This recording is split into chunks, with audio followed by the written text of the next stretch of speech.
সম্মানিত উপস্থিতি, এখন আমাদের একটাই দাবি, আমার ভাই রহিজউদ্দিনের বিচার করতে হবে। আমার ভাই রহিজউদ্দিনের এই যে হত্যার মামলার বিচার হবে, বিচার করতে হবে, তাদেরকে অ্যারেস্ট করতে হবে। আর আমরা যারা সুন্নি জনতা আছি, সকল সুন্নি জনতা যে যেখান থেকে আছি, কে বড় কে ছোট, আমরা সেই দিকে না তাকিয়ে এখন থেকে আমাদেরকে সবাইকে ঐক্যবদ্ধ হয়ে একটা প্ল্যাটফর্মে দাঁড়িয়ে আমাদেরকে আগামী দিনে বাতিলকে রুখে দেওয়ার জন্য এবং আমার ভাই রহিজের হত্যার বিচার কিভাবে আমরা পাবো সেইটার জন্য আমাদেরকে প্রস্তুতি নিতে হবে। সম্মানিত উপস্থিতি, সম্মানিত সুধী, আমাদেরকে ভুলে গেলে চলবে না, তারা কিন্তু আমাদেরকে নরম ভেবেছে। তারা কিন্তু আমাদেরকে নরম ভেবেছে, তারা কিন্তু আমাদেরকে ছোট ভেবেছে। আমি গতকালকে লাইভ প্রোগ্রামে বলেছি যে এখনো পর্যন্ত 70 থেকে 75% মানুষ বাংলাদেশে আপনার সুফিবাদে বিশ্বাসে, ঠিক কিনা বলেন? আওয়াজ দিয়ে বলেন ঠিক কিনা। এখন আমাদের একটাই দাবি, আমরা যখন আমাদের দাবি আদায় করতে পারবো না, আমরা গতকালকে আমি বলেছি, আজকে আমি বলছি, আমরা প্রশাসনকে বাধ্য করব। আমরা কি করব? আমরা প্রশাসনকে বাধ্য করব। আমরা আমাদের জায়গা থেকে আমাদের অবস্থান জানান দেব। আমরা যদি আমাদের অবস্থানকে জানান দিতে না পারি, আমরা যদি আমাদের অবস্থানকে তাদের সামনে তুলে ধরতে না পারি, তাহলে কিন্তু ফ্যাসিস্ট যেইভাবে তারা তৈরি হয়েছে, আজকে যেইভাবে আমার ভাই রহিজউদ্দিনকে হত্যা করেছে, আগামীকালকে তারা আরেকজনকে টার্গেট করবে, ঠিক কিনা বলেন? সম্মানিত উপস্থিতি, আসলে লম্বা বক্তব্য দেওয়ার কোনো সময় নেই, সুযোগ নেই। আমি সবার মনের আশা ব্যক্ত করার জন্য অনুরোধ করব, যার যার ভাষা প্রয়োগ করার জন্য অনুরোধ করব এবং সম্মিলিতভাবে আমরা প্রয়োজনে আজকে যদি আমরা 24 ঘন্টার মধ্যে আমার ভাই রহিজের হত্যার বিচার যদি আমরা না পাই, প্রশাসন যদি কোনো দায়িত্ব না নেয়, তাহলে সারা বাংলাদেশের সুন্নি জনতা ঐক্যবদ্ধ হয়ে আমরা তাদেরকে বিচারের জন্য বাধ্য করব। এই প্রত্যাশা ব্যক্ত করে আমি আমার আলোচনা শেষ করছি। আসসালামু আলাইকুম ওয়া রাহমাতুল্লাহি ওয়া বারাকাতুহু।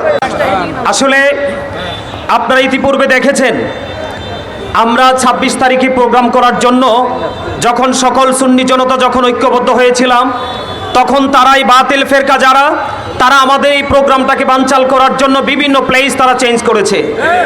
একটার পর একটা নাটকীয় প্লেস চেঞ্জ করার পরে যখন তারা আমাদের এই প্রোগ্রামটাকে কোনোভাবেই বানচাল করতে পারেনি, এটাকে রুখে দিতে পারেনি, এটাকে প্রতিহত করতে পারেনি, দেখে যে সারা বাংলাদেশের সুন্নি জনতা অপ্রতিরোধ্য গতিতে ঢাকার দিকে এগিয়ে চলছে, তখন সেটা দেখার জন্য তারা, আপনারা খেয়াল করেছেন কিনা আমি জানি না, আমি যখন ওখানে উপস্থিত ছিলাম, আমি কিন্তু আমার ভাইয়েরা কে কি করছে সেই দিকে যতটুকু নজর ছিল, তার চেয়ে বেশি নজর ছিল বাতিলদের দিকে।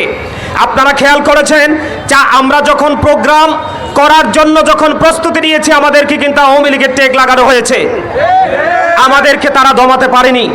আমরা আমাদের প্রোগ্রামে চলে গেলাম, প্রোগ্রাম শেষ করার পরে তারা কিন্তু আমাদের প্রোগ্রামকে আবার সফল বলে কি বলেছে, আখ্যায়িত করেছে। এখানে এই কথাটা বলার বিষয় কারণ হলো, তারা আমাদেরকে ধ্বংস করার জন্য, নিশ্চিহ্ন করার জন্য, আমাদেরকে কোণঠাসা করার জন্য বিভিন্ন সময় যখন আমরা কোনো উদ্যোগ নিয়েছি, তারা আমাদেরকে প্রতিবন্ধকতার বেড়াজাল আটকে দেওয়ার চেষ্টা করেছে। সম্মানিত উপস্থিতি, সর্বোপরি একটা কথা বলবো, আমরা যখন প্রোগ্রাম শেষ করে সবাই ঘরে চলে গেলাম, তখনই কিন্তু তারা আমাদেরকে কিভাবে আমাদেরকে ধ্বংস করবে তারা সেই ছক তারা কষেছে। সেই ছকের একটা অংশ হলো আমার ভাই হযরত মাওলানা আল্লামা রহিজউদ্দিন সাহেব, ওনাকে নির্মমভাবে পিটিয়ে হত্যা করেছে। সম্মানিত উপস্থিতি, আমরা 61 হিজরিতে কারবালা হয়েছিল, আমরা এবার 2025 এসে আমার ভাই রহিজউদ্দিনের হত্যার ইতিহাস দেখে আমরা বুঝতে পেরেছি আমরা আরেকটা কারবালা আমরা দেখতে পেয়েছি, ঠিক কিনা বলেন? সম্মানিত উপস্থিতি, এখন আমাদের একটাই দাবি, আমার ভাই রহিজউদ্দিনের বিচার করতে হবে। আমার ভাই রহিজউদ্দিনের এই যে হত্যার মামলার বিচার হবে, বিচার করতে হবে, তাদেরকে অ্যারেস্ট করতে হবে। আর আমরা যারা সুন্নি জনতা আছি, সকল সুন্নি জনতা যে যেখান থেকে আছি, কে বড় কে ছোট, আমরা সেই দিকে না তাকিয়ে এখন থেকে আমাদেরকে সবাইকে ঐক্যবদ্ধ হয়ে একটা প্ল্যাটফর্মে দাঁড়িয়ে আমাদেরকে আগামী দিনে বাতিলকে রুখে দেওয়ার জন্য এবং আমার ভাই রহিজের হত্যার বিচার কিভাবে আমরা পাবো সেইটার জন্য আমাদেরকে প্রস্তুতি নিতে হবে। সম্মানিত উপস্থিতি, সম্মানিত সুধী, আমাদেরকে ভুলে গেলে চলবে না, তারা কিন্তু আমাদেরকে নরম ভেবেছে। তারা কিন্তু আমাদেরকে নরম ভেবেছে, তারা কিন্তু আমাদেরকে ছোট ভেবেছে।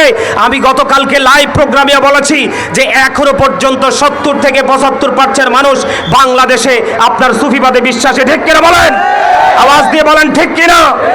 এখন আমাদের একটাই দাবি, আমরা যখন আমাদের দাবি আদায় করতে পারবো না, আমরা গতকালকে আমি বলেছি, আজকে আমি বলছি, আমরা প্রশাসনকে বাধ্য করব।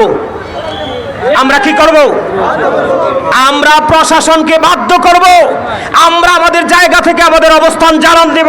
আমরা যদি আমাদের অবস্থানকে জানান দিতে না পারি, আমরা যদি আমাদের অবস্থানকে তাদের সামনে তুলে ধরতে না পারি, তাহলে কিন্তু ফ্যাসিস্ট যেইভাবে তারা তৈরি হয়েছে, আজকে যেইভাবে আমার ভাই রহিজউদ্দিনকে হত্যা করেছে, আগামীকালকে তার আরেকজনকে টার্গেট করবে। ঠিক কিনা বলেন?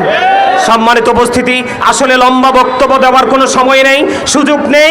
আমি সবার মনের আশা ব্যক্ত করার জন্য অনুরোধ করব, যার যার ভাষা প্রয়োগ করার জন্য অনুরোধ করব, এবং সম্মিলিতভাবে আমরা প্রয়োজনে আজকে যদি আমরা 24 ঘন্টার মধ্যে আমার ভাই রইসের হত্যার বিচার যদি আমরা না পাই, প্রশাসন যদি কোনো দায়িত্ব না নেয়, তাহলে সারা বাংলাদেশের সুন্নি জনতা ঐক্যবদ্ধ হয়ে আমরা তাদেরকে বিচারের জন্য বাধ্য করব।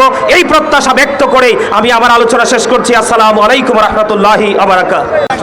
আসলে আপনারা ইতিপূর্বে দেখেছেন, আমরা 26 তারিখে প্রোগ্রাম করার জন্য যখন সকল সুন্নি জনতা যখন ঐক্যবদ্ধ হয়েছিলাম, তখন তারাই বাতিল ফেরকা যারা, তারা আমাদের এই প্রোগ্রামটাকে বানচাল করার জন্য বিভিন্ন প্লেস তারা চেঞ্জ করেছে। একটার পর একটা নাটকীয় প্লেস চেঞ্জ করার পরে যখন তারা আমাদের এই প্রোগ্রামটাকে কোনোভাবেই বানচাল করতে পারেনি, এটাকে রুখে দিতে পারেনি, এটাকে প্রতিহত করতে পারেনি, দেখে যে সারা বাংলাদেশের সুন্নি জনতা অপ্রতিরোধ্য গতিতে ঢাকার দিকে এগিয়ে চলছে, তখন সেটা দেখার জন্য তারা, আপনারা খেয়াল করেছেন কিনা আমি জানি না, আমি যখন ওখানে উপস্থিত ছিলাম, আমি কিন্তু আমার ভাইয়েরা কে কি করছে সেই দিকে যতটুকু নজর ছিল, তার চেয়ে বেশি নজর ছিল বাতিলদের দিকে। আপনারা খেয়াল করেছেন, যা আমরা যখন প্রোগ্রাম করার জন্য যখন প্রস্তুতি নিয়েছি, আমাদেরকে কিন্তু আওয়ামী লীগের টেক লাগানো হয়েছে, আমাদেরকে তারা দমাতে পারেনি।